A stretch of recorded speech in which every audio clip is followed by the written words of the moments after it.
السلام علیکم ورحمۃ اللہ وبرکاتہ۔ جمعیت علماء کا جو اجلاس 14 اکتوبر کو ظہیر آباد کے عیدگاہ میدان پر منعقد ہونے والا ہے، اس سلسلے میں ہم میدک آئے تھے۔ اس کے پوسٹرز کی اشاعت عمل میں آ چکی ہے۔ یہاں پر میدک میں حضرت مولانا جاوید علی حسامی دامت برکاتہم، ہمارے نائب صدر جمعیت علماء ضلع میدک جناب عارف سمدانی صاحب، جلیل عارف سمدانی صاحب سے ملاقات کر کے وہ پوسٹرز کو حوالے کرنے کے لیے ہم ضلع میدک کی جمعیت کی جانب سے ہم یہاں پر آئے ہوئے ہیں۔ اس سلسلے میں پورے متحدہ ضلع میدک میں کوشش چل رہی ہے جلسے عام کو کامیاب بنانے کے لیے، بامقصد بنانے کے لیے۔ الحمدللہ سنگاریڈی ضلع میں بھی یہ کوشش چل رہی ہے، میدک ضلع میں بھی کوشش چل رہی ہے، سدھی پیٹ ضلع میں بھی کوشش چل رہی ہے۔ اس کے علاوہ وقار آباد تانڈور میں بھی الحمدللہ کوشش چل رہی ہے، اور کرناٹک کے جو سرحدی اضلاع ہیں، بیدر ہے، گلبرگہ ہے اور ادگیر وغیرہ ہے، وہاں پر سے بھی الحمدللہ انشاءاللہ ہزاروں کی تعداد میں مسلمانوں کی شرکت کا امکان ہے۔ اس سلسلے میں تمام کوششیں چل رہی ہے۔ جمعیت علماء کا یہ اجلاس ظہیر آباد کا جو مقصد یہ ہے کہ جو آنے والے جو الیکشن ہیں، اسمبلی انتخابات ہے، اس کے لیے کچھ مسلمانوں کے مطالبات ہے، مسلمانوں کے کچھ ڈیمانڈز ہیں۔ ان ڈیمانڈز کو حکومت کے سامنے بھی رکھنا ہے، اپوزیشن کے سامنے بھی رکھنا ہے۔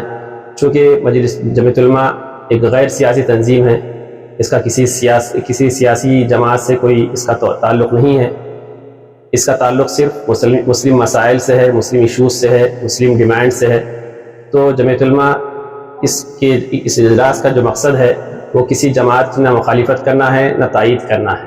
ہم صرف جمعیت علماء اس اجلاس کے ذریعے سے مسلم جو ڈیمانڈز ہے، مسلمانوں کے جو مطالبات ہے، مسلمانوں کے جو حقوق ہے، مسلمانوں کی جو آواز ہے، اس آواز کو ہم حکومت کے ایوانوں تک پہنچانا چاہتے ہیں۔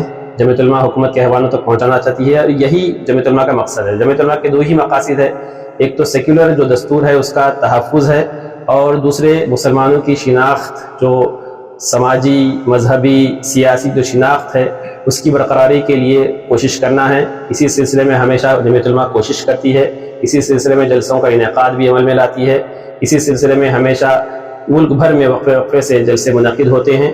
یہاں پر بھی جو اجلاس ہو رہا ہے اس کا بھی ایک تو مقصد یہ ہے کہ ہمارے جو مطالبات ہے، جو ڈیمانڈس ہیں مسلمانوں کے، جس میں تحفظات کا مسئلہ اہم ہے، جس میں اور بہت سے مطالبات ہیں، تقریباً 14-15 مطالبات ہیں۔ اس میں سے ایک ڈیمانڈ یہ بھی ہے کہ مسلمانوں کی آبادی کے تناسب سے ان کو ٹکٹ دیا جائے، پھر جو نامزد جو عہدے ہیں وہ عہدے بھی ان کی آبادی کے تناسب سے دیے جائیں۔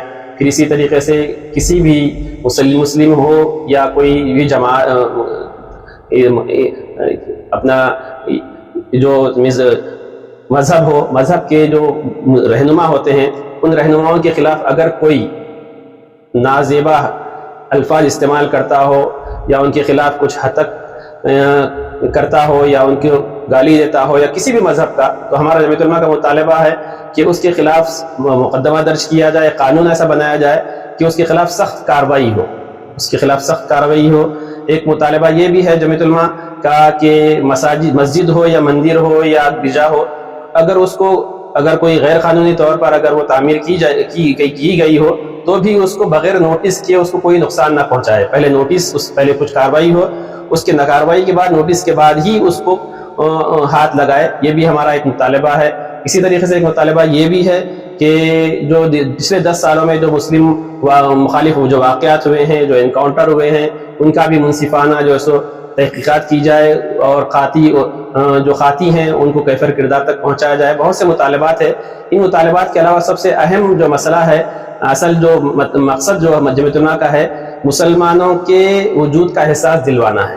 تلنگانہ کے جو مسلم ہیں، خاص طور پر اضلاع کے جو مسلمان ہیں، ان اضلاع کے مسلمانوں کے وجود کا احساس دلوانا ہے، چونکہ چاہے وہ فرقہ پرست جماعتیں ہوں، چاہے وہ سیکولر جماعتیں ہوں، ان کے پاس آج مسلمانوں کے ووٹ کی اہمیت نہیں ہے۔ ہم اس اجلاس کے ذریعے سے، جمعیت علماء اس اجلاس کے ذریعے سے مسلم وجود کا احساس دلوانا چاہتی ہے۔ الحمدللہ اس اجلاس میں انشاءاللہ صدر جمعیت علماء مولانا سید محمود اسعد مدنی دامت برکاتہم تشریف لا رہے ہیں، ان کا خصوصی خطاب ہوگا۔ ہمارے ریاستی جو صدر ہیں مولانا حافظ پیر شبیر احمد صاحب دامت برکاتہم، ان کی صدارت میں یہ اجلاس ہو رہا ہے۔ ہمارے جو جنرل سیکرٹری ہے حافظ پیر خلیق احمد صابر صاحب، ان کا بھی خصوصی خطاب ہوگا۔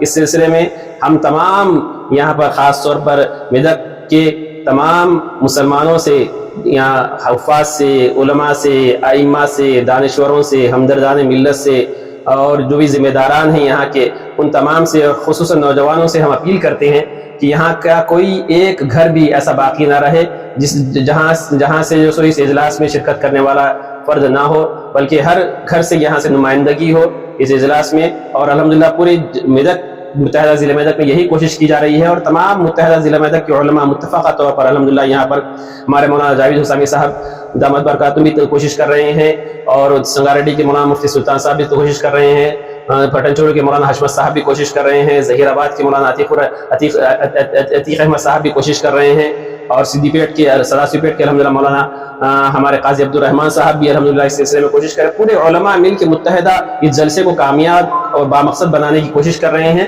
ہماری یہاں پر میدک کے ذمہ داروں سے خصوصی درخواست ہے کہ وہ بھی اس سلسلے میں کوشش کرے، اور یہاں سے بھی الحمدللہ ایک کافی تعداد میں وہاں پر شریک ہوں، مسلمان شریک ہوں۔ اللہ تعالی ہم تمام کی اس کوششوں کو قبول فرمائیں۔ وآخر دعوانا الحمدللہ رب العالمین۔